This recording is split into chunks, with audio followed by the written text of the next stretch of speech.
Selamat pagi dan shalom.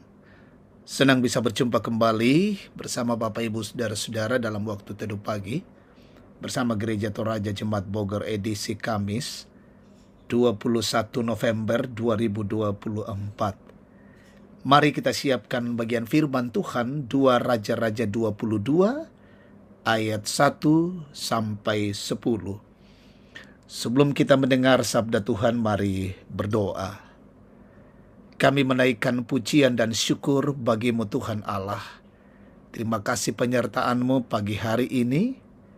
Kami menikmati hari baru karunia-Mu. Pagi ini kami rindu mendengar sabda Tuhan. Kami mohon Roh Kudus menolong kami. Firman-Mu menjadi suluh dan pedoman bagi kehidupan kami. Berfirmanlah ya Tuhan, kami anak-anak-Mu siap mendengarkan sabda-Mu. Ampuni dosa kami. Di dalam nama Tuhan Yesus kami berdoa. Amin. 2 Raja-Raja pasal 22 ayat 1 sampai 10. Firman Tuhan.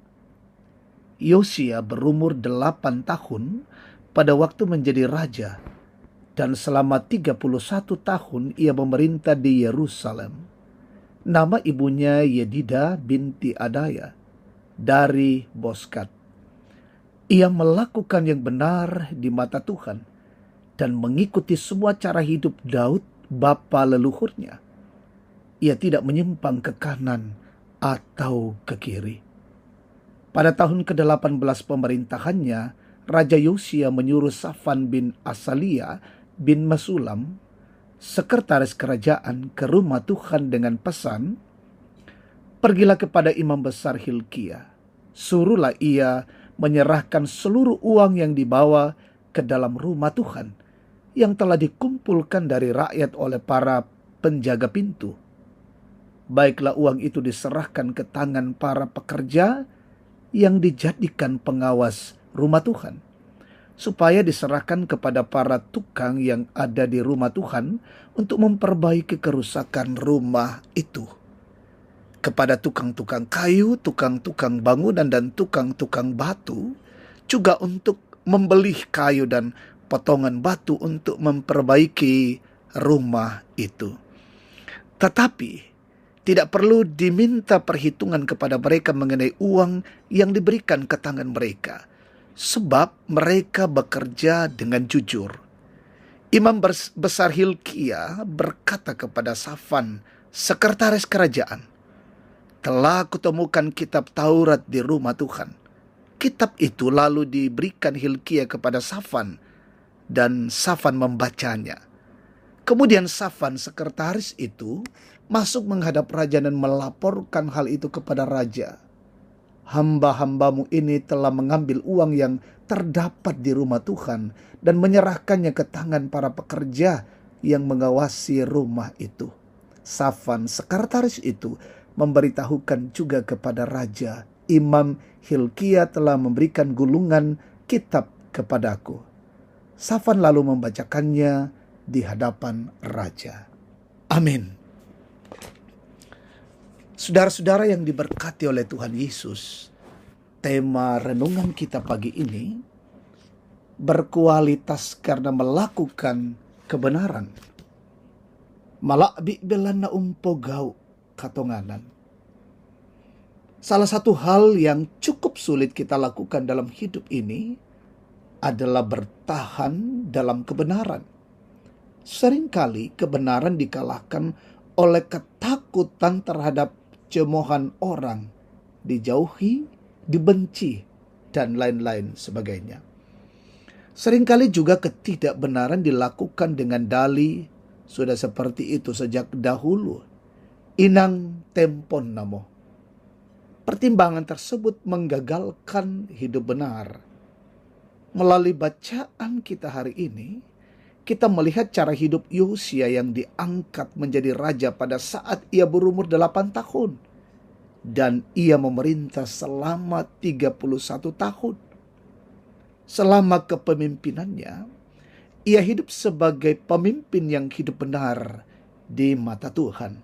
Sama seperti Daud, ia tidak menyimpang dan menjadi teladan baik sekalipun ia lahir dari keluarga yang tidak setia kepada Tuhan. Ayahnya adalah seorang raja yang melakukan apa yang jahat di mata Tuhan. Selama masa pemerintahan ayah dan kakeknya, bait suci disalahgunakan. Hizkia leluhurnya telah mengambil barang-barang bait suci untuk membayar upeti kepada Sanherib. Keadaan itu menunjukkan kualitas kepemimpinan dan moralitas buruk suatu bangsa. Saudara-saudara yang diberkati oleh Kristus, Yosia tampil menjadi seorang pemimpin yang taat dan setia kepada Tuhan. Tuhan menjaganya di jalan yang benar dan memakainya membawa perubahan besar bagi bangsa Israel. Hal itu tampak melalui perbaikan kembali rumah Tuhan. Yosia memiliki semuanya karena ia tekun membaca firman Allah yang membuatnya sebagai pelaku kebenaran. Meskipun mewarisi kekacauan, ia tidak menganggapnya sebagai sebuah kebiasaan leluhur. Saudara-saudara, orang percaya memiliki tanggung jawab dan hak istimewa untuk menjalani hidup berkualitas menurut firman Allah. Kita semua bertanggung jawab untuk membahari warisan atau kebiasaan hidup yang tidak benar berdasarkan firman Tuhan. Kualitas kita ditentukan oleh seberapa kuat dan beraninya kita mengupayakan kebenaran itu. Amin.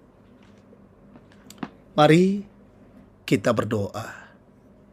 Kami bersyukur Tuhan Allah, lawatan kasih-Mu bagi kami pagi hari ini. Kami bersyukur firman-Mu boleh kedengaran lagi di tengah-tengah hidup kami, mengarahkan kami dan mengajarkan kami menjalani hidup ini dengan kualitas karena hidup dalam kebenaran Tuhan. Tuntunlah kami ya Roh Kudus untuk kami menjadi pelaku-pelaku kebenaran Tuhan di tengah-tengah perjalanan hidup ini. Siara hidup kami hari ini, kami berdoa Tuhan tolong sertai dan lindungi kami dalam usaha, pekerjaan, pelayanan, aktivitas, tanggung jawab kami dan perjalanan-perjalanan kami hari ini. Berkati pemerintah kami, bangsa dan negara ini, pemimpin kami, wakil rakyat, aparat negara, dan penegak hukum. Mereka sungguh-sungguh berdiri menegakkan kebenaran, keadilan di negeri ini. Umat Tuhan dimanapun, anak-anak-Mu Tuhan berkati. Sehatkan mereka selalu, sehatkan kami semua. Yang sakit Tuhan pulihkan, berduka Tuhan hiburkan. Berkati orang tua kami, opa dan oma, sehatkan mereka semua.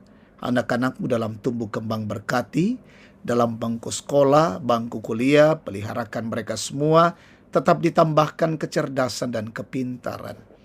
Yang mencari pekerjaan Tuhan karuniakan yang terbaik bagi mereka, bahkan yang menikmati sukacita hari ini karena pertambahan usia, sempurnakan sukacita mereka. Peliharakan hidup kami hari ini, kami boleh lalui hari ini dengan baik karena anugerah kasih-Mu. Ini doa kami, syukur kami sampaikan kepadamu di dalam nama Bapa, Anak dan Roh Kudus. Amin. Demikian waktu teduh pagi Tuhan memberkati kita.